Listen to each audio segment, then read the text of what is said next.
Hi everyone, welcome back to my channel my simple living diaries from USA. ఈరోజు మా ఇంట్లో కొంచెం మిగిలిపోయిన రైస్ ఉంటుంది. దాంతో ఒక super delicious and nutritious rice item అనేది చూపించబోతున్నానండి. మీకు ఏమీ లేదు, సింపుల్ పోపు అన్నం అండి. మన చిన్నపిల్లలప్పుడు మన అమ్మలు చేసిన రెసిపీయే. దీనికి కావాల్సిన పోపు సామాన్లు చూపిస్తున్నాను కదండి. ఆ విధంగా మీరు అన్ని పోపులు వేసేసుకుని ఆనియన్స్, పచ్చిమిర్చి, గార్లిక్, అలానే కరివేపాకు ఎక్కువ వేసుకోండి. దానివల్ల చాలా హెల్దీగా కూడా అవుతుంది. రైస్ కార్బ్స్ అనే కాకుండా ప్రోటీన్ అండ్ న్యూట్రిషన్ రిచ్ ఐటమ్స్తో పేరప్ చేస్తే గిల్ట్ ఫ్రీగా తినేయచ్చు అనమాట. అలానే లెమన్ కూడా పిండుకోండి. లాస్ట్లో చక్కగా కొంచెం కొత్తిమీరతో టాపింగ్ చేసుకోండి. సూపర్ డెలిషియస్గా ఉంటుంది.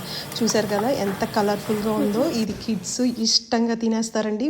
మీరు కూడా ట్రై చేసి ఈ రెసిపీ ఎలా వచ్చిందో నాకు తప్పకుండా షేర్ చేసుకోండి. మీకు కనుక ఈ రెసిపీ నచ్చితే please do like and share my channel my simple living diaries from USA.